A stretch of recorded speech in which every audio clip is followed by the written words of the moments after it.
Constantinople, 548 A.D. Behind the golden doors of the imperial palace, physicians gather around a bed draped in Tyrian purple, the color worth more than gold, the color only emperors can wear.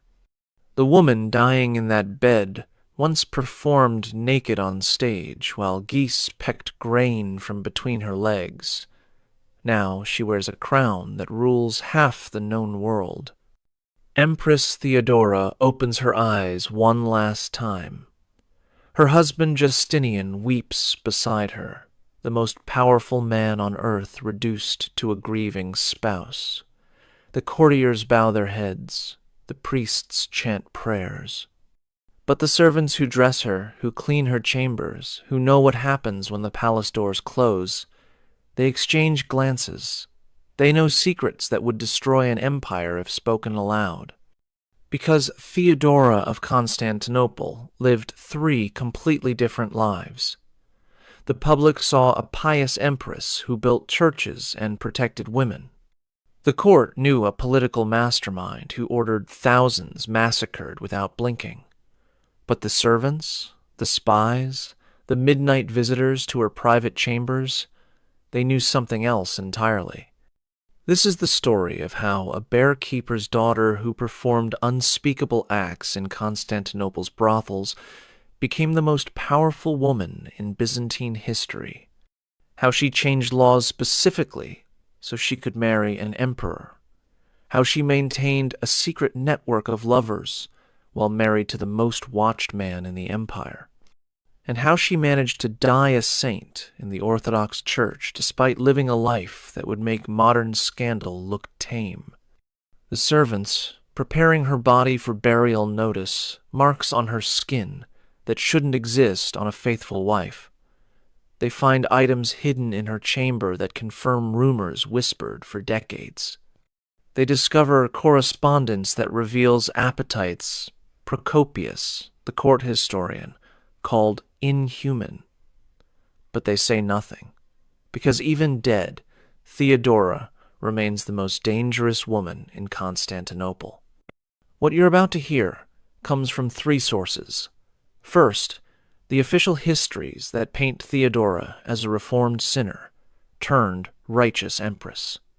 Second, Procopius's secret history, written in hidden rooms and buried for centuries, containing allegations so shocking that scholars still debate whether they can possibly be true.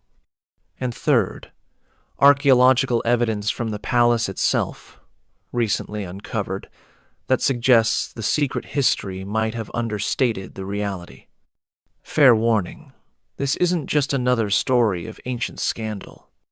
This is the account of a woman who weaponized her sexuality to climb from the gutter to the throne, who used her body as a political tool while maintaining a public facade of Christian virtue, who satisfied appetites that required architectural modifications to the palace itself. If Theodora's contemporaries are to be believed, she didn't just break sexual taboos. She shattered them so completely that Byzantine law had to be rewritten to accommodate her existence. The year is 500, and in the basement of Constantinople's hippodrome, a bear-keeper's daughter is about to discover that her body is the only currency that matters. Before diving into these forgotten stories of power and corruption, if you enjoy learning about the hidden truths of history, consider hitting that like button and subscribing for more content like this. And please comment below to let me know where you are listening from. I find it incredible that we are exploring these ancient stories together from different parts of the world, connected across time and space by our shared curiosity about the past. Little Theodora watches her father die, not from the bear he's training for tomorrow's races at the hippodrome, but from something stupider. A scratch that turned septic, an infection that rotted his blood. The year is 505. She's maybe 5 years old, and her world is about to collapse in ways that will transform her into either the greatest actress or the greatest empress Byzantium ever produced. Possibly both. Her mother's solution is practical in the way that desperation makes people practical. Within a week of the funeral, she's parading Theodora and her sisters through the hippodrome, offering them to whichever faction will provide protection. The Greens, who employed her father, reject them publicly. The Blues, their rivals, accept them as an insult to the Greens. This moment, this public humiliation of 3 girls under age 10, will echo through Byzantine history in ways no one present could imagine. By age 12, Theodora is performing in the theater, which in 6th century Constantinople is essentially legalized prostitution with costumes. The law literally classifies actresses as prostitutes. There's no distinction. You dance, you strip, you service whoever pays. The performances happen on stage. The services happen in private rooms behind the theater. Sometimes the performance is the service, acted out for audiences who pay to watch things that would be illegal if they weren't classified as art. Procopius, writing decades later in his Secret History, describes young Theodora's specialties with the clinical detail of someone who either witnessed them personally or interviewed people who did. She would lie on stage, naked except for a ribbon around her groin because full nudity was technically illegal, while servants scattered barley grains across her body. Trained geese would then peck the grains off her, starting at her chest, moving lower, while she performed ecstasy for the crowd. But here's what makes this more than just ancient pornography. Theodora understood something fundamental about power in Constantinople. The men watching her degrade herself were senators, merchants, future emperors. They were revealing their desires, their weaknesses, their secrets. While they thought they were consuming her, she was cataloging them. Every fetish was intelligence. Every request was leverage. Every private session was a deposit in a bank of secrets she would cash in later. Contemporary accounts, even the hostile ones, agree on certain details. Theodora possessed unusual intelligence, photographic memory for faces and conversations, and the ability to make any man feel like he was the only person in the room. She spoke multiple languages fluently. She could quote Homer and Aristotle. She understood theology well enough to debate bishops, all while taking off her clothes for money. The logistics of her work were mathematically staggering. One account claims she serviced 30 men in a single night, then complained she had only 3 orifices to work with. Another describes her organizing competitions to see whether she could exhaust entire military units. These numbers are probably exaggerated, but even half would represent a kind of physical endurance that transcends normal human capacity. By age 16, she had graduated from the common theaters to private parties for the ultra-wealthy. These weren't just orgies, though they were that too. They were networking events, where Constantinople's shadow government conducted real business. Trade deals were negotiated over naked bodies. Political alliances were sealed with shared women. Theodora wasn't just present at these negotiations. She was memorizing every detail. The transformation from actress to courtesan happened through strategic selection of clients. She identified men with actual power versus those with just money. She cultivated relationships with their wives, becoming indispensable to households as both mistress and confidant. She learned which senators took bribes, which generals preferred boys, which bishops visited brothels. Information became her real currency. Her first major relationship was with Hezbolus, the governor of Pentapolis in North Africa. She convinced him to take her as his official mistress, escaping Constantinople's theaters for what seemed like a better life. The relationship lasted 4 years before he abandoned her in Alexandria, penniless and thousands of miles from home. Most women in her position would have returned to prostitution or died. Theodora did something unexpected.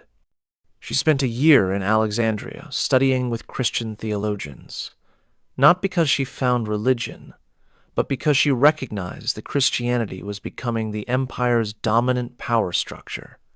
She learned Monophysite doctrine, the branch of Christianity that would later define her political allegiances. She memorized scripture.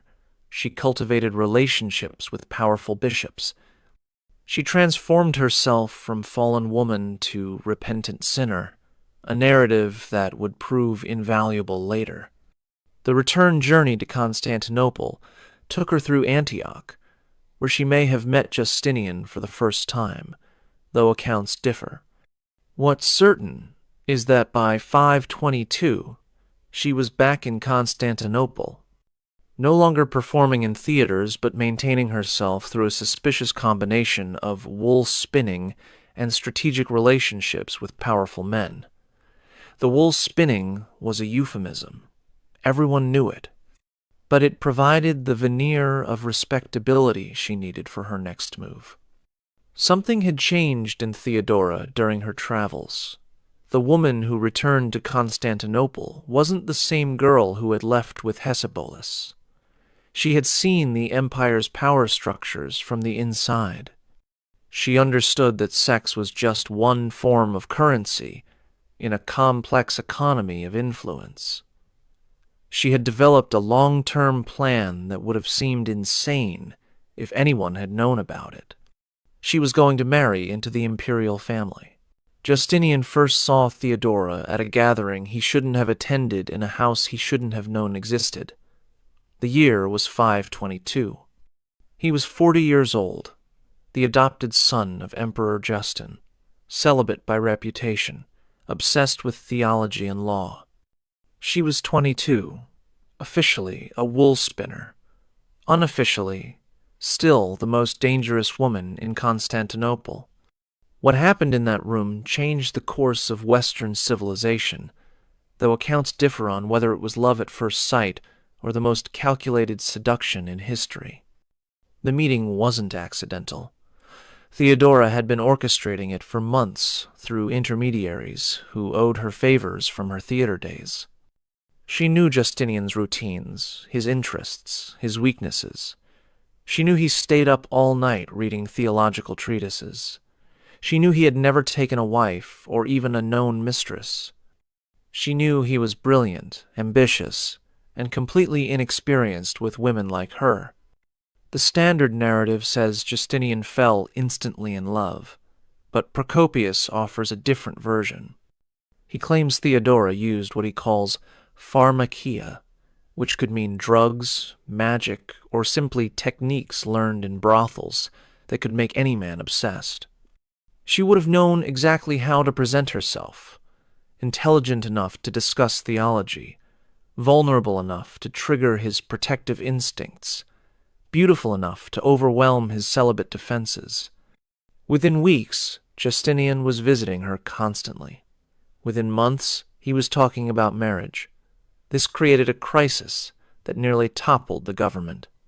Roman law explicitly forbade senators from marrying actresses, not former actresses, once an actress, always an actress, in the eyes of the law. The taint was permanent, hereditary, legally indelible. Justinian's desire to marry Theodora wasn't just scandalous, it was legally impossible. The Empress Euphemia, Justin's wife and Justinian's adopted mother, blocked the union with the kind of fury reserved for protecting family honor. She knew exactly who Theodora was. Everyone did. The woman who had performed with geese, the woman who had exhausted 30 men in one night, the woman whose name was still whispered in Constantinople's brothels as either inspiration or warning. This creature would never wear the imperial purple while Euphemia drew breath. So, Theodora waited. She maintained her relationship with Justinian but made no demands. She positioned herself as the victim of outdated laws and unfair prejudice. She cultivated allies among the court's women, many of whom had their own complicated pasts. She donated to churches very publicly. She attended services where everyone could see her praying. She performed redemption like she had once performed desire. Euphemia died in 524. Within a year, Justinian had convinced his uncle to change the law. The new legislation was specifically written to allow reformed actresses to marry into the senatorial class. It fooled no one. Everyone knew this law had one beneficiary, Theodora. The empire's legal code was being rewritten for a former prostitute. The wedding in 525 was the event of the century. Theodora wore purple silk worth more than entire provinces. She entered the Hagia Sophia as a reformed sinner. She left as future empress. The transformation was so complete that visiting dignitaries who didn't know her history assumed she came from ancient nobility. Those who did know stayed silent. Theodora had files on half the court from her theater days. When Justin died in 527, Justinian became emperor with Theodora as his co-ruler. Not just empress consort, but Augusta, co-emperor in all but name. She received foreign ambassadors independently. She issued edicts with her own seal. She maintained a separate court with its own budget and army of bureaucrats. No woman in Roman history had wielded such official power. But the private Theodora was supposedly even more shocking than the public empress. Procopius claims she maintained her appetites despite the marriage. The palace was modified to include secret passages that allowed visitors to reach her chambers undetected. These weren't architectural features from previous emperors. Construction records show they were added after 527, specifically to Theodora's wing. The roster of alleged lovers reads like a who's who of Byzantine society. Generals who suddenly received promotions, bishops who gained wealthy parishes, foreign ambassadors who achieved impossible trade agreements. All had one thing in common: private audiences with the empress that lasted far longer than any official business required. The most damning account involves a young man named Ariobindus, who supposedly visited Theodora's chambers 3 times a week for 2 years. He was married to Justinian's niece, making the affair doubly dangerous. When he tried to end it, Theodora had him accused of treason. He fled to a monastery. She had him dragged back to Constantinople. He was never seen again. His wife was told he had died of sudden illness. The logistics of maintaining affairs while married to an emperor required extraordinary planning. Justinian worked obsessively, often through the night. But he also traveled frequently, leaving Theodora to govern in his absence. These windows provided opportunities. The servants were either loyal through love or terror. The guards were hers, not his. The palace became her stage for performances the public would never see. Contemporary accounts describe modifications to her private chambers that sound like ancient Roman pleasure gardens, heated pools with underwater seating designed for specific activities, mechanical devices imported from India that provided stimulation no human could match, mirrors arranged to multiply images into infinity. These weren't rumors.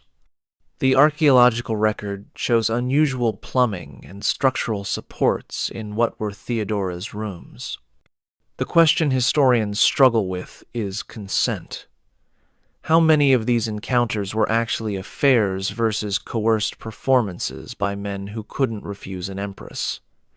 The power dynamics make any relationship suspect. Could anyone say no to Theodora? Would anyone dare? The public face remained perfect. Theodora attended church daily, sometimes multiple services. She funded convents, commissioned religious art, debated theology with bishops. She passed laws protecting women from forced prostitution, which critics called hypocrisy given her own past. She increased penalties for procurement and trafficking. She created safe houses for reformed prostitutes, all while allegedly maintaining a shadow court devoted to activities that would make her theater days look tame. The contradiction drove observers mad. How could the same woman who ordered the construction of churches be conducting orgies in the palace? How could someone who protected prostitutes be procuring them for private use? How could a reformed sinner be committing worse sins with imperial authority? The answer might be that Theodora saw no contradiction. Power was power. Sex was a tool like any other. The same skills that had elevated her from brothel to throne could maintain her position once achieved. The body that had been her only currency as a child remained useful as empress. The appetites that had defined her youth didn't disappear with a crown. January 13, 532. Constantinople burns. The Nika riots have been raging for 5 days. Half the city is ash. The Senate is openly discussing Justinian's replacement. In the palace, courtiers pack their valuables, ready to flee. The emperor himself stands in his chamber, holding gold and jewels, planning his escape to Heraclea. The empire is collapsing. Then Theodora enters. What happens next depends on which source you believe. The official history says she delivered a stirring speech about preferring death in purple to life in exile. Procopius's public account agrees. But his secret history offers something darker. He claims Theodora didn't just convince Justinian to stay. She orchestrated the entire crisis to eliminate their enemies, then resolved it through mass murder that would make Nero look restrained. The speech itself, recorded by multiple sources, reveals a mind that understood power with frightening clarity. "Purple makes a fine shroud," she supposedly said. "I will never see the day when I am not called empress. If you wish to flee, Caesar, you have the money. The ships are ready. The sea is open. But consider whether, after you have escaped to safety, you would not prefer death to salvation. I will stay. I believe in the old saying, royalty is a good burial shroud." Justinian stayed, but more importantly, he gave Theodora control of the response. What followed was not negotiation or compromise. It was systematic slaughter, disguised as law enforcement. The rioters had gathered in the Hippodrome, the same arena where Theodora had once performed with geese. 30,000 people packed into a space meant for entertainment, now serving as a revolutionary assembly. They had already crowned a new emperor, Hypatius, nephew of the previous emperor Anastasius. They thought they had won. Theodora's solution was elegant in its brutality. She sent the eunuch Narses with bags of gold to bribe the Blues faction, reminding them that Hypatius was supported by the Greens, their ancient rivals. Division appeared in the crowd. Then she positioned troops at every exit, not obviously, casually, like they were maintaining order. She sent Belisarius and Mundus, her most loyal generals, into the Hippodrome with simple instructions. No survivors. What followed was not a battle, but an abattoir. 30,000 people, mostly civilians, trapped in an arena with no escape. The soldiers worked methodically, starting at the exits, moving inward. The killing took 3 hours. The screaming could be heard across the Bosphorus. But here's what the official histories don't emphasize. Theodora personally selected who would die. She had a list. Not just the riot leaders, but anyone who had ever opposed her, mocked her past, or questioned her marriage. Senators who had laughed at her performances years ago. Merchants who had used her services, then treated her with contempt. Priests who had called her unredeemable. The riot provided cover for personal vengeance on a massive scale. The senator Anatolius had once paid to watch her perform with the geese, then publicly called her a whore when she married Justinian. His entire family was in the hippodrome. The merchant Kallinikos had refused to sell her silk when she was still an actress, saying she would dirty it.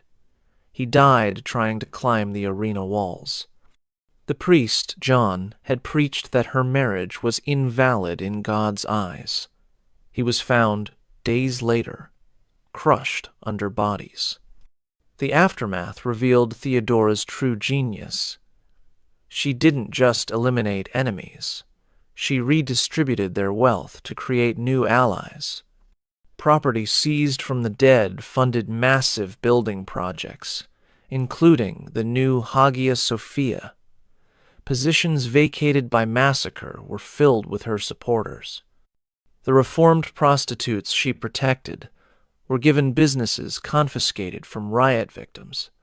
She transformed mass murder into economic stimulus. Contemporary accounts describe her visiting the hippodrome the next day, walking among the bodies not yet cleared.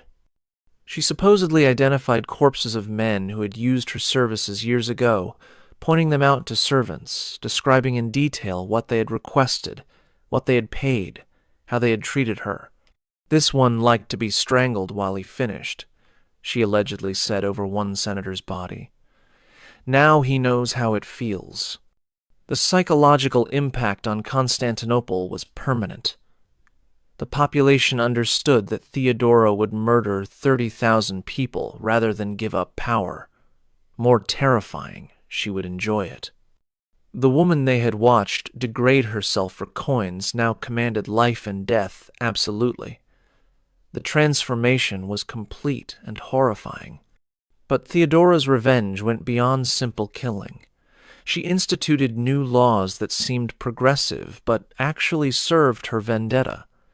Banning forced prostitution meant she controlled who could practice the trade.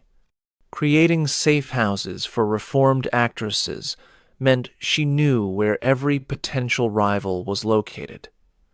Increasing punishments for procurement meant she could eliminate anyone who knew her past by charging them retroactively. The rebuilding of Constantinople after the riots followed Theodora's vision, not Justinian's.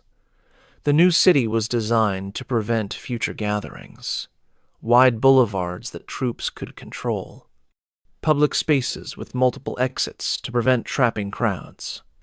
Most importantly, a new palace complex with even more elaborate private quarters for the empress, including the architectural modifications that scandalized builders. Workers described constructing rooms with no windows but multiple hidden entrances. Pools with heating systems that required constant maintenance by servants, who were then transferred to distant provinces. Chambers with acoustic designs that prevented sound from escaping. One builder, writing years later in Alexandria, claimed he was ordered to create a room with restraints built into the walls and floor, disguised as decorative elements.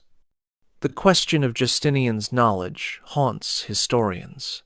Did he know about Theodora's appetites? Did he participate? Or did he deliberately ignore evidence to maintain the fiction of their Christian marriage? The emperor, who spent nights writing theological treatises while his wife supposedly conducted orgies in adjoining rooms, presents a psychological puzzle that may be unsolvable. Some evidence suggests complicity. Justinian never remarried after Theodora's death, despite needing heirs. He preserved her rooms exactly as she left them, forbidding anyone from entering. He destroyed documents that might have contained compromising information. He elevated her supporters even after her death, suggesting either genuine love or fear of what they might reveal. The Nika riots transformed Theodora from powerful empress to untouchable autocrat. The senators who survived knew she had orchestrated their colleagues' deaths. The merchants understood their wealth existed at her pleasure. The church recognized that their moral authority meant nothing against her will. Constantinople learned that the former prostitute who had once begged for their coins would now take their lives without hesitation. Theodora's real power didn't flow through official channels. While Justinian governed the empire through law and bureaucracy, she controlled it through a shadow network that reached from palace bedrooms to monastery cells, from barbarian camps to Persian courts. The woman who had learned to read men's desires in Constantinople's brothels now used that knowledge to build an intelligence apparatus that would make modern spy agencies envious. The network began with the women nobody noticed. Servants who cleaned senatorial bedrooms and heard everything. Prostitutes who serviced government officials and remembered every word spoken in passion. Former actresses Theodora had saved from the streets, now placed in households where they could observe and report. Each woman owed Theodora personally. Their loyalty wasn't to the empire, but to the empress, who had lifted them from degradation. The eunuchs formed another layer.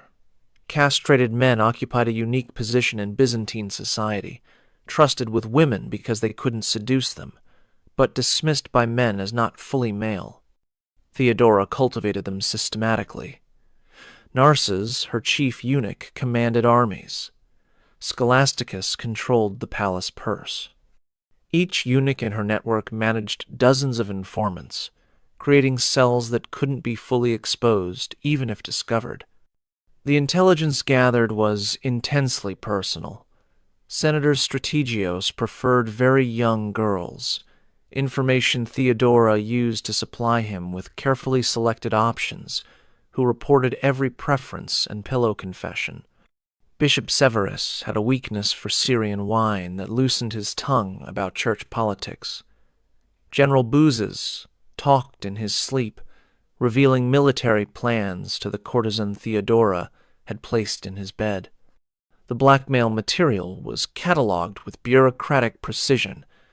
Hidden in the palace were rooms filled with documents that could destroy anyone in Constantinople, letters proving adultery, financial records showing embezzlement, testimony about preferences that would horrify the public. Theodora didn't always use this information immediately.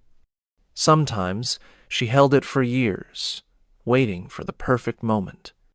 Marcus the Patrician learned this when he opposed one of Theodora's theological positions in 538. The next day, his wife received an anonymous package containing detailed accounts of his visits to a particular brothel that specialized in services involving multiple young men. The accounts included dates, times, payments, and specific requests that left nothing to imagination. Marcus withdrew his opposition and became Theodora's most vocal supporter in the Senate. The network extended beyond Constantinople. Theodora maintained correspondence with queens, princesses, and noblewomen across the known world. These weren't just diplomatic pleasantries. The letters, some of which survive in monastery archives, contain coded intelligence about troop movements, succession plans, and economic weaknesses. The barbarian queen Amalasuntha thought she was writing to a sympathetic friend about her troubles with Gothic nobles. She was actually providing intelligence that Justinian would use to justify invading Italy. The Persian ambassador Zamasp discovered the network's reach when he tried to negotiate a secret treaty with dissident Byzantine generals. Within hours of the meeting, Theodora knew every detail. She didn't expose the plot immediately. Instead, she let it develop, gathering names of every conspirator. Then, at a public banquet, she casually mentioned details only the conspirators could know, watching their faces change as they realized they were already dead. The generals were arrested that night. Zamas was sent back to Persia with a message. Theodora knew everything. The monasteries provided unexpected intelligence sources. Theodora funded religious communities throughout the empire, particularly those following Monophysite doctrine. Monks and nuns, grateful for her protection, reported on local governors, military commanders, and rival religious factions. A monastery in Syria might inform her about Arab tribal movements. A convent in Egypt would report on grain harvests and tax collection. Holy men and women became spies without realizing it. The sexual intelligence was most valuable. Theodora knew exactly who slept with whom in Constantinople. She knew which wives were unfaithful, which husbands preferred boys, which bishops broke their vows nightly. This wasn't prudish moralizing. It was practical power. A senator couldn't oppose her if she could destroy his marriage. A general couldn't rebel if she could expose his preferences to his troops. The procurement network was particularly sophisticated. When Theodora needed someone eliminated or compromised, she could provide exactly the right temptation. The austere judge who had ruled against her interests suddenly found himself approached by exactly his type, tall, blonde, speaking accented Greek. The woman was irresistible because Theodora had designed her to be, trained her specifically for this target. Within a month, the judge was reversing his decisions to keep his new mistress happy, not knowing she reported every word to the Empress. Children formed another intelligence layer. Theodora established orphanages throughout Constantinople, staffed by her supporters. The children were educated, trained, and placed in households where they could be useful. A boy might become a secretary to a senator, reading all his correspondence. A girl might become a lady's maid, observing her mistress's affairs. They all remembered who had saved them from the streets. The architectural intelligence was ingenious. During the rebuilding after the Nika riots, Theodora's architects included listening posts in new construction, hollow columns that carried sound from rooms above, decorative grills that looked ornamental but allowed observation, floors with gaps that let conversations filter through. The rebuilt Constantinople was a city designed for surveillance, with Theodora at the center of the web. Foreign rulers learned to fear Theodora's reach. The Vandal king Gelimer discovered she had been corresponding with his wife for years when Theodora revealed intimate details about their marriage during negotiations. The Frankish king Theudebert found that Theodora knew about his plans to invade Italy before his own generals did. The Gothic king Totila received letters from Theodora containing information about his supporters that could only have come from his inner circle. The financial network was equally complex. Theodora maintained secret accounts throughout the empire, funded by various schemes, confiscated property from enemies, percentages from businesses she protected, tribute from foreign rulers who preferred her friendship to her enmity. The money funded her intelligence network, her architectural projects, and allegedly her private entertainments. The former actress Chrysomalo, now married to a senator, managed Theodora's most sensitive operations. She coordinated the placement of women in strategic positions. She managed the procurement of specific types of entertainment for the Empress's private use. She eliminated problems permanently when necessary. Her house near the palace was known as a place where people entered but didn't always leave. The medical intelligence was particularly valuable. Theodora's doctors didn't just treat illness, they reported on it. She knew which officials were dying, which generals were going blind, which senators suffered from conditions that affected their judgment. She could predict succession crises, military failures, and political opportunities based on health intelligence that no one knew she possessed.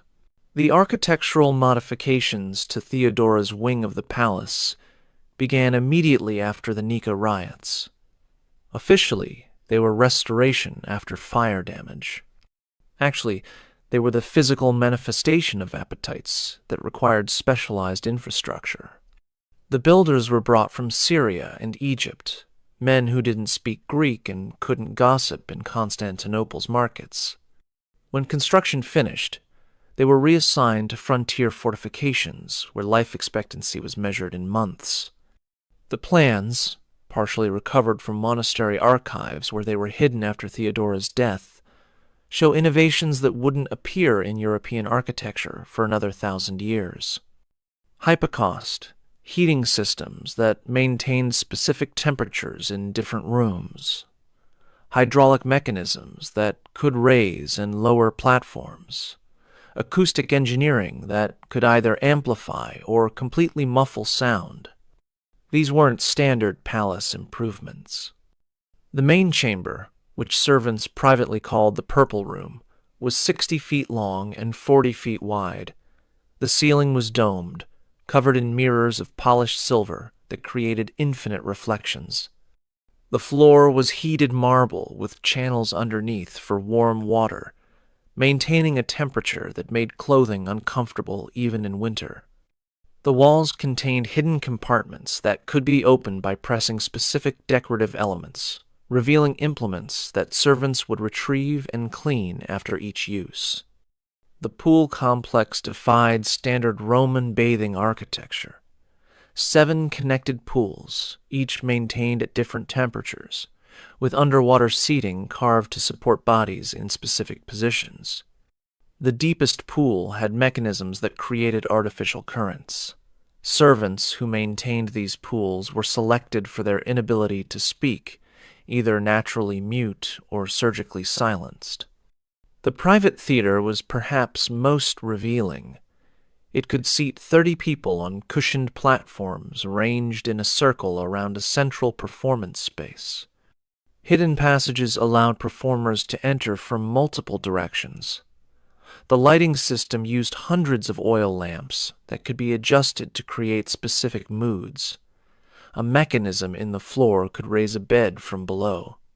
This wasn't for watching traditional theater. Contemporary accounts from servants who survived their service describe scenes that challenge belief. Theodora would host gatherings where Constantinople's elite engaged in activities that would have meant death if performed publicly. Senators' wives discovering appetites they didn't know existed. Generals participating in scenarios that would destroy their military reputation. Bishops breaking every vow while quoting scripture. The procurement for these gatherings required its own infrastructure. Young people of both genders were acquired through various channels. Some were purchased from traders who didn't ask questions. Others were recruited from the theaters and brothels Theodora had once worked in. Some were children from her orphanages, selected for specific characteristics and trained for particular purposes. The training itself happened in a separate facility near the palace, disguised as a school for palace servants. The curriculum included dance, massage, conversation in multiple languages, and specialized physical techniques that aren't fully described in surviving documents. Graduates of this school were marked with a small tattoo, a purple dove, that identified them to those who knew its meaning. The court physician Aetius, writing in cipher years after Theodora's death, described treating injuries that he couldn't explain through normal palace activities. Torn tissue that suggested extreme insertions, bruising in patterns that indicated specific devices, damage from prolonged positions that normal human anatomy couldn't maintain without assistance. He treated these injuries silently, knowing that questioning them meant disappearing. The supply chains for Theodora's activities reached across the empire. Merchants in Alexandria provided substances that enhanced endurance and sensation. Indian traders brought devices made of ivory and jade, carved in shapes that served specific purposes. Persian suppliers provided oils and unguents with properties that Roman medicine didn't understand. The budget for these acquisitions was hidden in palace maintenance costs. Justinian's knowledge remains the great mystery. His chambers were separated from Theodora's by a single corridor, close enough that sound would carry without the acoustic dampening the architects had installed. He worked through most nights, writing his legal codes and theological treatises. Did he not hear? Did he not notice servants moving through the palace at strange hours? Did he not wonder about the architectural modifications that cost more than military campaigns? One theory suggests Justinian was an active participant who maintained public ignorance for political reasons. The emperor who wrote laws about sexual morality while his wife violated every principle would represent hypocrisy too absolute for the empire to survive. Another theory proposes he knew but accepted it as the price of Theodora's political genius. A third suggests he was genuinely oblivious, lost in his books while his wife transformed the palace into something unprecedented. The dinner parties were legendary among those who attended and survived. Theodora would host 20 to 30 carefully selected guests. The meals began normally, with traditional Roman courses. But as wine flowed, specially mixed with herbs that lowered inhibitions and enhanced sensations, the evening would transform. Clothing became optional, then discouraged, then forbidden. Performances would begin, starting with traditional dances that gradually became something else entirely. Senator Priscus, writing in a private letter discovered centuries later, described one such evening. The Empress orchestrated pleasure like a general coordinates battle.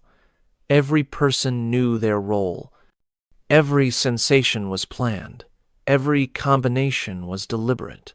I participated in acts I cannot name with people I see daily in the Senate. We are all bound now by shared shame that ensures mutual silence. The games Theodora invented went beyond simple physical pleasure. She created elaborate scenarios that combined power, humiliation, and release. A judge who had ruled against her might find himself in a position of complete submission to someone he had sentenced. A general who prided himself on control would be restrained and subjected to experiences that shattered his self-image. A bishop who preached against flesh would discover appetites that contradicted every sermon. The psychological manipulation was masterful. Theodora understood that physical pleasure was temporary, but psychological transformation was permanent. She didn't just want bodies. She wanted to fundamentally alter how Constantinople's elite understood themselves. A senator who had experienced submission to a former prostitute could never again believe in natural hierarchy. A general who had begged for release from a 20-year-old boy could never again command with the same authority. Every morning at dawn, Theodora attended divine liturgy at the Hagia Sophia. She stood in the imperial gallery, visible to thousands of worshippers, the perfect image of Christian piety. Her purple robes covered her from neck to floor. Her head was veiled. Her hands held jeweled gospel books worth more than provinces. She was the defender of monophysite Christianity, the protector of persecuted monks, the builder of churches. She was also, according to the whispers that nobody dared speak aloud, conducting activities in the palace that would make pagan orgies look restrained. The contradiction wasn't just personal hypocrisy. It was a systematic exploitation of religious authority for decidedly unreligious purposes. Theodora understood that controlling the church meant controlling the interpretation of morality itself. If she could define what was holy, she could also define what was permissible. The woman who had once performed with geese now decided which bishops received appointments. Her support for Monophysite Christianity against Orthodox doctrine wasn't theological conviction, it was strategic positioning. The Monophysites were persecuted, marginalized, and desperately needed powerful protection. In exchange for that protection, they provided absolute loyalty. Monks and bishops who owed their survival to Theodora wouldn't question her private activities. They couldn't afford to. The monastery of St. Simeon in Syria received massive donations from Theodora, enough to rebuild entirely after an earthquake. The abbot, a man named Severus, who had fled Orthodox persecution, wrote letters of gratitude that border on worship. He called her the new Mary, God's chosen vessel, holier than the saints. He also supplied her with young novices who were transferred to Constantinople for special theological training and were never seen again. The convent of St. Catherine in Alexandria was another beneficiary of Theodora's generosity. The abbess, Maria, had been a prostitute in Constantinople before finding religion. She understood exactly who her patron was and what was expected.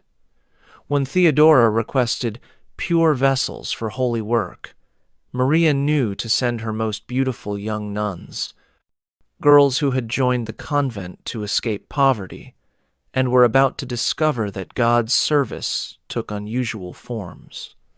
Bishop Anthimus of Constantinople owed his position entirely to Theodora.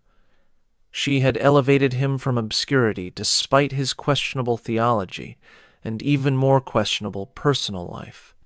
In exchange, he provided religious cover for her activities. When senators questioned palace morality, Anthimus would preach about the danger of false witness.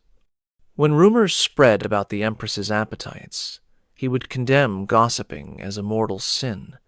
He transformed the pulpit into Theodora's public relations department. The theological debates Theodora engaged in were performances of a different kind. She would summon bishops to discuss the nature of Christ, the interpretation of Scripture, the requirements for salvation. These discussions would last hours, with Theodora demonstrating encyclopedic knowledge of patristic writings. Then, after establishing her religious credentials, she would retire to chambers where activities occurred that every religious text condemned. The pilgrimage industry became another tool for Theodora's purposes. She funded hostels for pilgrims traveling to holy sites, staffed by her supporters. These hostels served multiple functions. They gathered intelligence about religious movements throughout the empire. They identified potential recruits for her various networks. And sometimes, particularly attractive or useful pilgrims would be diverted to Constantinople for audiences with the empress that had nothing to do with religious devotion. The holy relics trade provided cover for even darker activities. Theodora was known as a passionate collector of saints' bones, fragments of the true cross, and other sacred objects. Merchants who supplied these relics often brought other cargo. Hidden among legitimate religious artifacts were items of decidedly unholy purpose, devices from India, substances from Persia, manuscripts from Egypt describing practices that predated Christianity by millennia. Her charitable works, extensively documented in official histories, had shadow purposes. The hospital she established for reformed prostitutes wasn't just mercy, it was a recruitment center. Women who had nowhere else to go were given food, shelter, and protection. In exchange, some were selected for special service. They couldn't refuse. Where else would they go? The street meant death. The palace meant survival, even if survival required participating in scenarios that reminded them why they had tried to reform. The orphanages followed similar patterns. Children saved from starvation were educated, trained, and evaluated. Most received legitimate education and were placed in normal households. But some, those with particular beauty or talents, were directed toward different futures. By the time they understood what was expected of them, they were too dependent on palace support to refuse. Confession became intelligence gathering. Theodora's personal confessor, a priest named John who owed his position to her influence, heard the secrets of Constantinople's elite. The sanctity of confession meant nothing when the empress's interests were involved. Senators confessing adultery would find their wives receiving anonymous letters. Generals admitting embezzlement would face sudden audits. The confessional booth became a listening post for the palace. The religious art Theodora commissioned contained hidden meanings visible only to initiates. The mosaic of her in the Hagia Sophia, still visible today, shows her holding a chalice. Officially, it represents the Eucharist. But the gems on the chalice are arranged in patterns that correspond to astronomical configurations used in mystery religions. The fold of her robe contains symbols that predate Christianity. She embedded pagan imagery in Christian art, hiding in plain sight. The monasteries she founded in remote locations served purposes beyond prayer.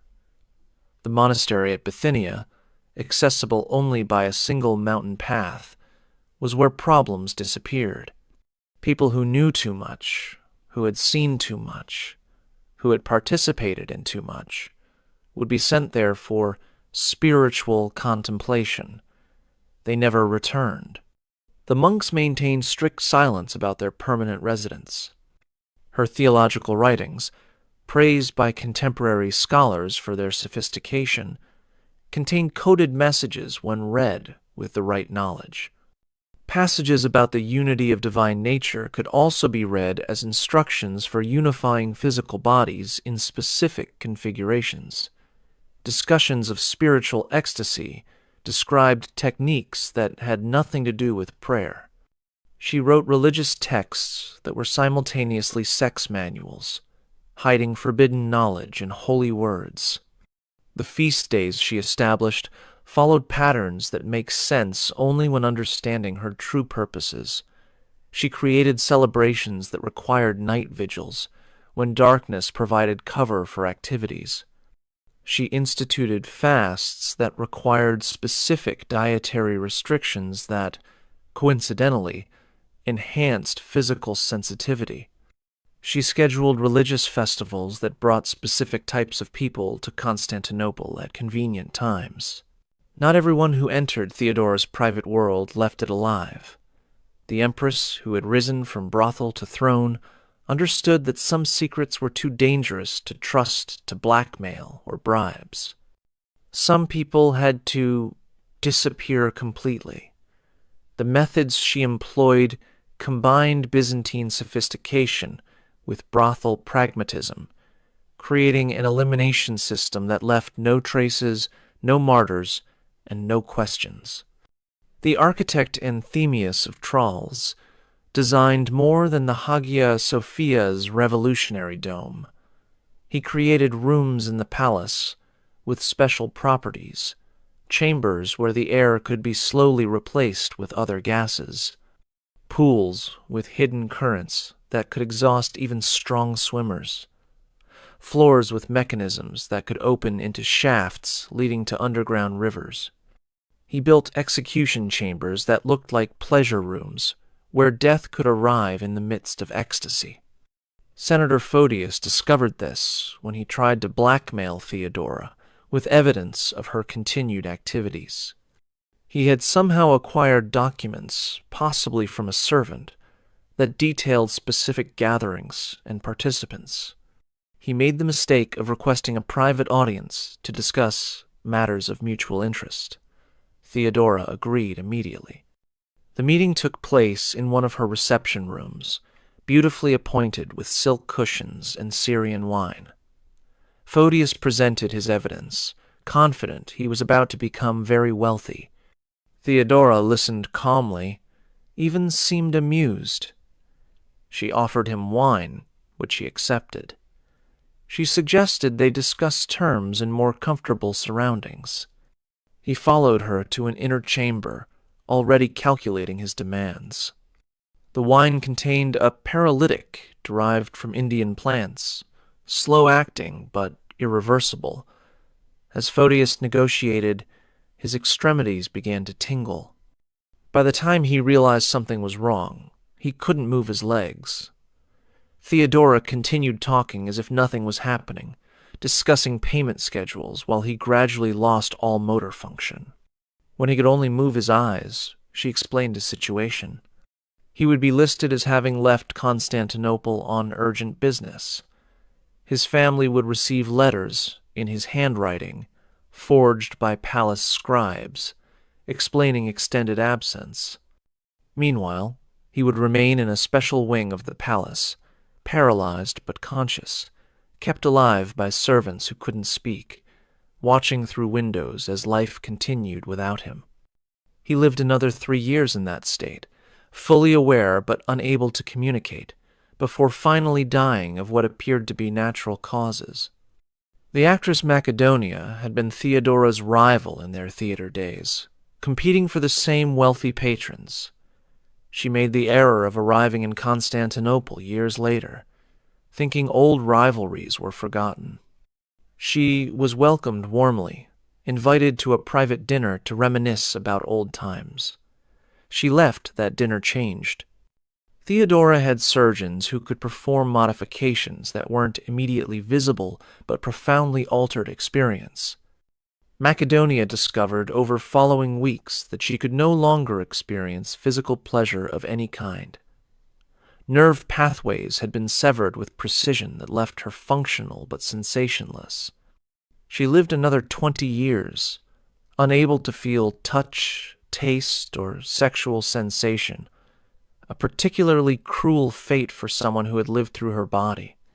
Bishop Constantine had opposed Theodora's theological positions too vigorously, calling her a heretical whore in what he thought was private correspondence.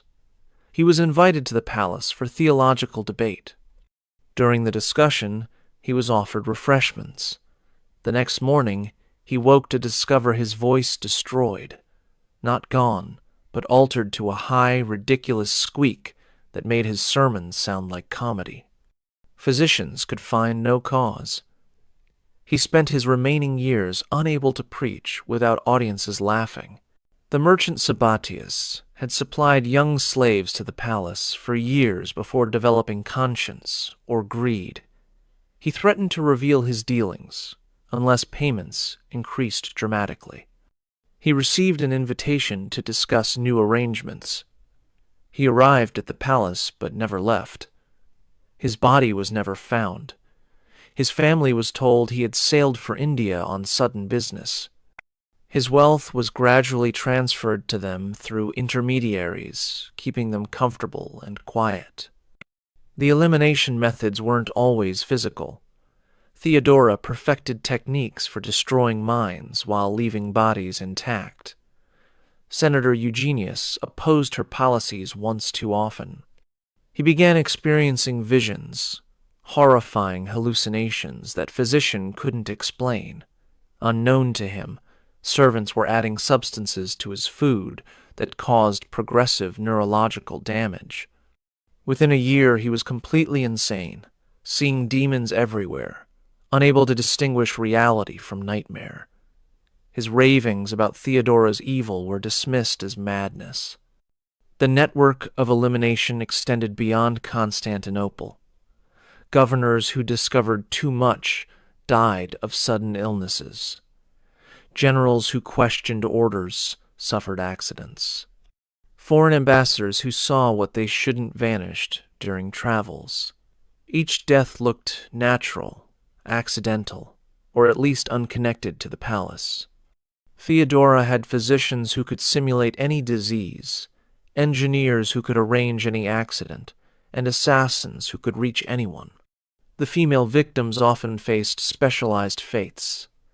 Theodora seemed to take particular pleasure in destroying women who reminded her of her past or threatened her present. A young actress who performed the same goose routine Theodora had once done was found months later, alive but modified. Her body had been surgically altered in ways that made performing anything impossible. She became a warning to others who might trade on Theodora's former reputation. The noblewoman Julia had mocked Theodora's low birth at a court function, making jokes about bears and geese. She was invited for a private reconciliation. She left that meeting looking normal, but was fundamentally changed. She had been conditioned through methods that remain unclear to experience violent physical reactions to luxury items. Silk against her skin caused burning sensations. Gold jewelry created nausea. Fine foods tasted like rot. She spent her remaining years unable to enjoy any of the privileges of her class, living in voluntary poverty to avoid constant agony. The record-keeping for these eliminations was meticulous but coded. Hidden in the palace archives were documents that appeared to be routine administrative records but actually tracked every disappearance. Names were replaced with numbers. Methods were described in terms that seemed medical but had different meanings. A casual reader would see healthcare records. Someone who knew the code would see a catalog of sophisticated murder. 548 AD arrived with spring warmth, and Theodora dying by degrees. The cancer, probably ovarian though physicians couldn't be certain, had been growing for 2 years. She had hidden it masterfully, using makeup to disguise the yellowing skin, padding to hide the weight loss, and sheer will to maintain public appearances. But by March, even she couldn't pretend anymore. The Empress who had performed impossible acts on stage was giving her final performance, and she knew the ending. The preparations for death were as elaborate as anything she had orchestrated in life. Documents were burned in palace furnaces for 3 straight days. Witnesses saw cartloads of papers, possibly the blackmail files she had maintained for decades, reduced to ash. Certain servants disappeared, transferred to distant provinces, or simply vanishing entirely. Others were promoted to positions that ensured their silence through complicity. She summoned specific people for final audiences. Some emerged weeping, others terrified, a few seemingly relieved. Senator Marcus left her chamber pale and shaking, immediately departed for his estates, and never returned to Constantinople. Bishop Menes spent 4 hours with her and emerged looking decades older. The details of these conversations were never recorded, but their effects rippled through Byzantine society for generations. The medical treatment she received was extraordinary, even by imperial standards. Physicians from Alexandria, Antioch, and even India attended her. They tried everything: herbs that came from beyond the known world, surgical procedures that wouldn't be rediscovered for centuries, and treatments that seemed more magical than medical. Nothing worked. The cancer had spread everywhere, consuming her from within like she had once consumed men. But even dying, Theodora maintained her appetites, or at least the performance of them. Servants reported sounds from her chambers that suggested activities impossible for someone in her condition. Whether these were real or staged for some final purpose remains unknown. Perhaps she wanted observers to believe she remained dangerous even while dying. Perhaps the appetites that had defined her were stronger than death itself. Justinian's behavior during her final months revealed either genuine love or genuine terror. He spent every moment not required for governance at her bedside. He wept openly, something emperors never did. He offered anything, promising God he would build 100 churches if Theodora recovered. He even suggested abdicating if it would somehow save her. She reportedly laughed at this, saying purple made a good shroud for both of them.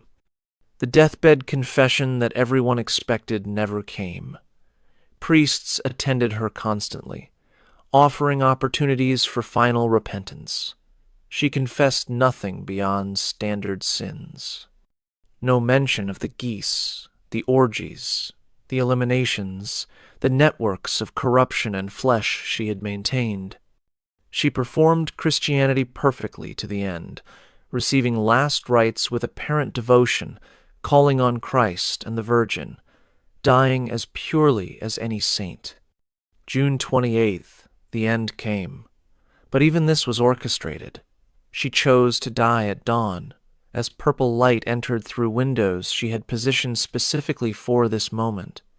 The court assembled in careful hierarchy. Justinian held her right hand. Her allies held vigil. Her enemies, those who survived, were required to attend and mourn. She had scripted even grief.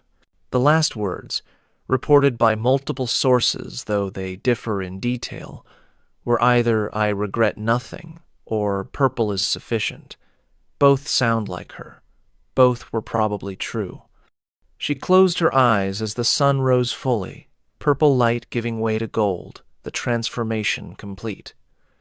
The bearkeeper's daughter who had performed with geese died as the most powerful woman in Byzantine history. The funeral surpassed anything Constantinople had seen. Justinian spared no expense, though expense hardly describes it. The procession stretched for miles. Every church bell in the city rang continuously for 3 days. The body, preserved with techniques learned from Egypt, was displayed in purple robes that cost more than armies. The crowd that gathered was larger than for any emperor's funeral. Some came to mourn, others to confirm she was actually dead. But the funeral was also carefully controlled. The body was displayed at distances that prevented close inspection. The pallbearers were her most loyal servants, men and women who knew what secrets to keep. The burial itself was private, with only Justinian and selected officials present. The tomb was sealed with mechanisms that would prevent opening. Whatever Theodora took to her grave would stay there. The immediate aftermath revealed her lasting power. Documents she had prepared were released on schedule. Some elevated allies to positions they would hold for life. Others destroyed enemies who thought her death meant freedom. A senator who had celebrated too openly was found dead within a week, poisoned by methods Theodora had perfected. Even dead, she could kill. Justinian's transformation after her death suggested the depth of her influence. He never remarried despite desperate need for heirs. He preserved her chambers exactly as she left them, forbidding anyone to enter. He continued policies she had established, even when advisors begged him to change. He built churches in her memory that bankrupt the treasury. He mourned her for 17 years until his own death, never recovering the energy that had defined his early reign. The systematic destruction of evidence began immediately. Servants who knew too much disappeared or died in various accidents. Documents that might have contained compromising information vanished from archives. Buildings were demolished and rebuilt to eliminate architectural evidence. The purple room with its mirrors and mechanisms was sealed, then filled with concrete, then built over entirely. Whatever happened, there was literally buried. But some evidence survived. Hidden documents in monastery walls. Archaeological remains that don't match official records. Stories passed through generations of servants. coded messages in art and architecture. The truth about Theodora was too large, too complex, too interwoven with Byzantine society to completely erase. She had made herself essential to too many systems. Her elimination would have required eliminating Constantinople itself. 500 years after Theodora's death, workers renovating the Hagia Sophia discovered a sealed chamber behind the Imperial Gallery. Inside were documents that had been hidden, possibly on the night of her death. The papers were removed, studied briefly by church officials, then destroyed on orders from the Patriarch. But one worker, literate and curious, had read portions before their destruction. His account, recorded by his grandson decades later, described lists of names with acts beside them that would make demons blush. The archaeological evidence continues to emerge even today. Excavations beneath Istanbul regularly uncover Byzantine remains. In 1993, construction workers found a complex of rooms that didn't match any known palace plans. The configuration suggested specialized purposes: pools with unusual shapes, chambers with mounting points for equipment that wasn't identified, underground passages that connected to multiple buildings. The site was documented, then covered again for a future that hasn't yet arrived.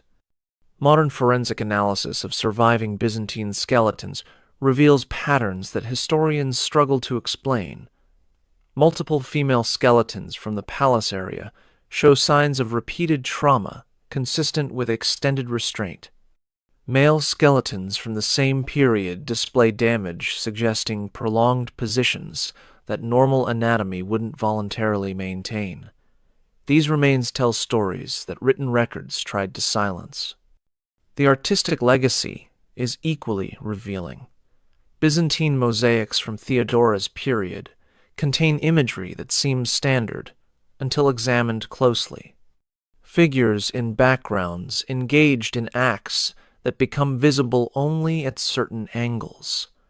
Decorative patterns that form different images when viewed from specific positions. Christian saints with expressions that suggest ecstasy rather than devotion.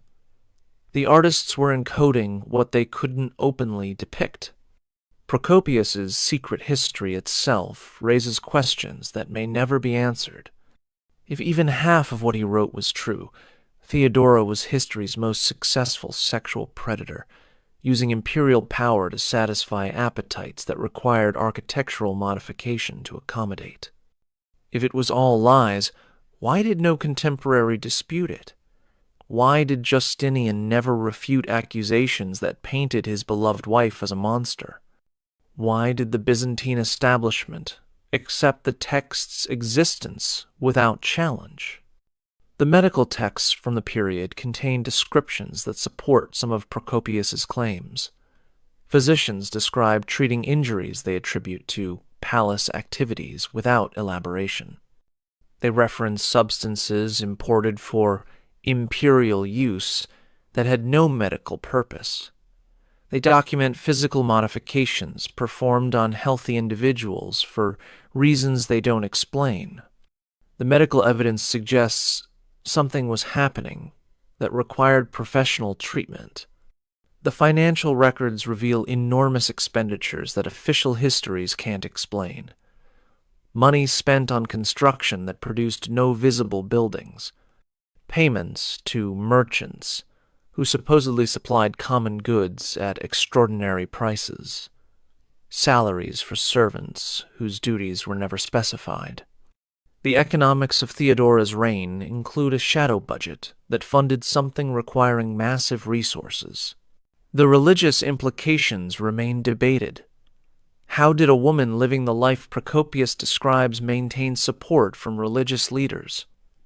Were they all compromised by blackmail? Were some willing participants? Did they see her charity work as outweighing her private conduct? Or did they, like everyone else, simply fear opposing someone who could eliminate enemies with such sophisticated efficiency? The genetic studies of modern populations provide unexpected insights. Certain genetic markers associated with Byzantine nobility appear in populations that shouldn't have them, according to official genealogies. The suggestion is that Theodora's practice of using sex as politics created bloodlines that official history doesn't acknowledge. Constantinople's elite may have been more intimately connected than anyone admitted. The influence on later Byzantine culture was profound but hidden. The elaborate court ceremonies that developed after Theodora's death included elements that make sense only as references to her practices. The positioning of courtiers in specific arrangements, the use of purple in ways that violated previous tradition, the incorporation of movements that seemed religious but derived from other sources. The Byzantine court was performing rituals whose origins they didn't understand or wouldn't acknowledge. The legal codes Justinian created with Theodora's influence contained provisions that seemed progressive but served specific purposes. Laws protecting prostitutes gave Theodora control over the sex trade. Laws about marriage legitimacy allowed her to eliminate rivals through technicalities. Laws about property inheritance could be weaponized against enemies. The Justinian Code, foundation of Western law, was partially written by a woman who had performed with geese.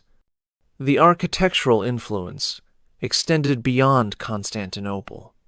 Churches built during Theodora's reign across the empire contain design elements that don't match standard Byzantine architecture.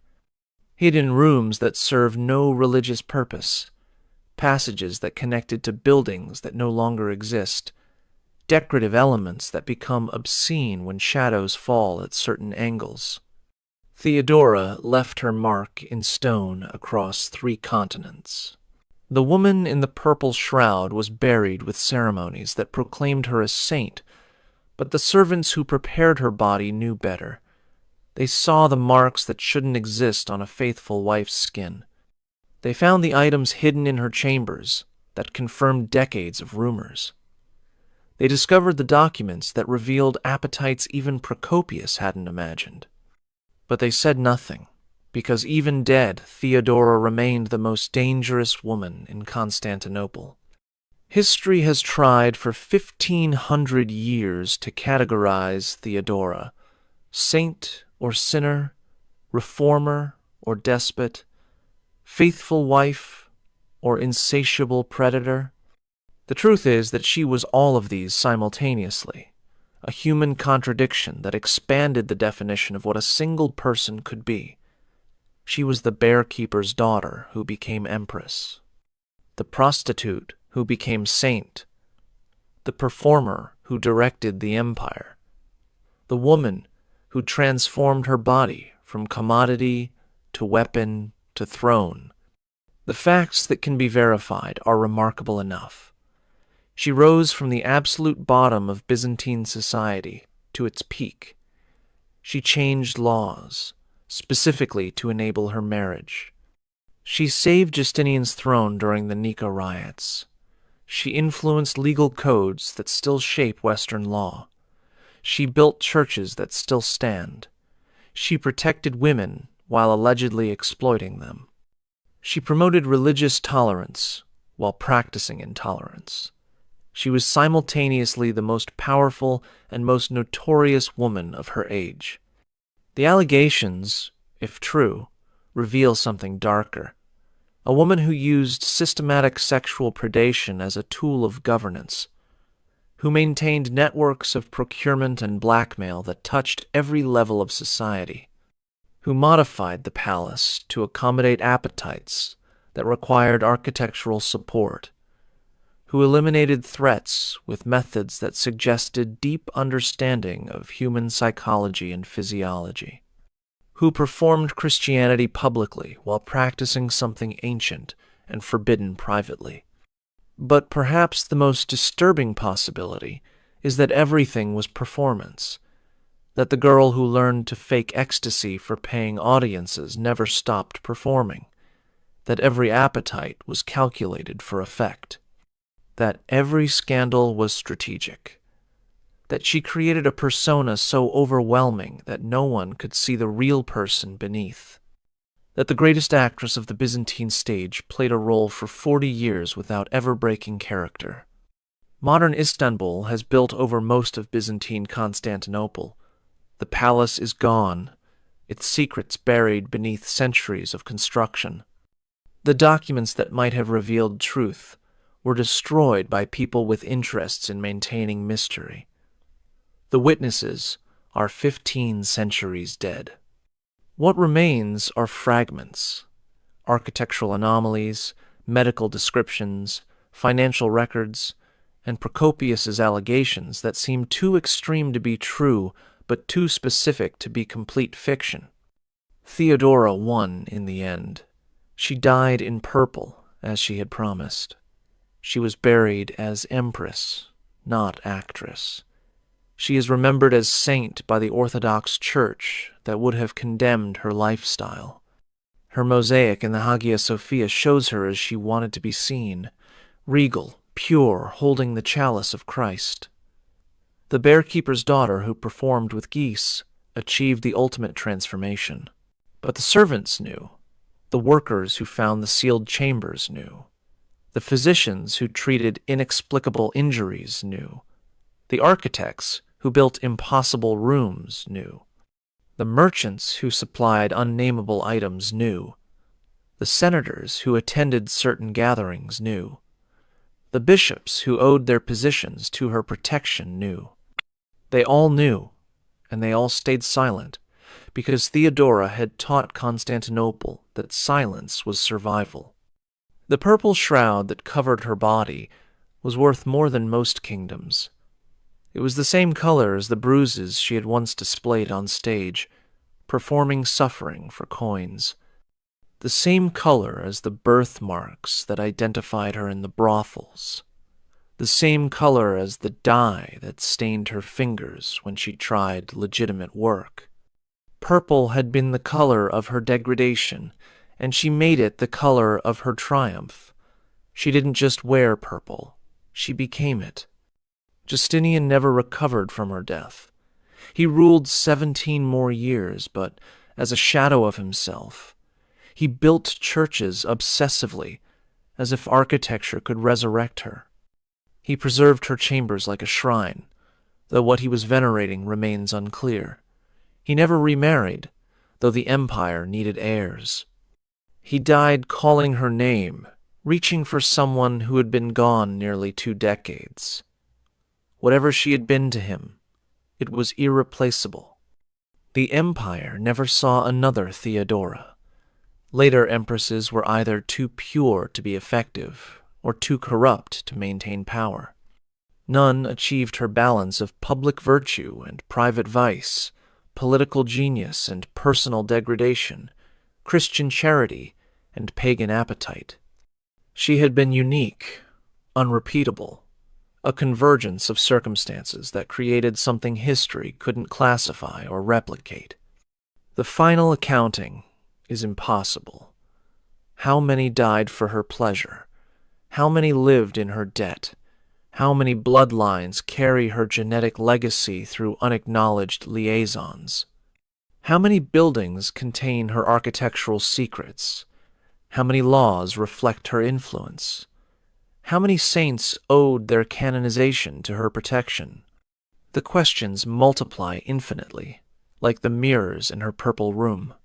She remains history's most successful contradiction, the prostitute saint, the reformed sinner who never reformed, the faithful wife who maintained a network of lovers, the Christian empress who practiced older religions, the protector of women who exploited them, the builder of churches who modified the palace for obscene purposes, the woman who rose from nothing to everything without ever explaining how.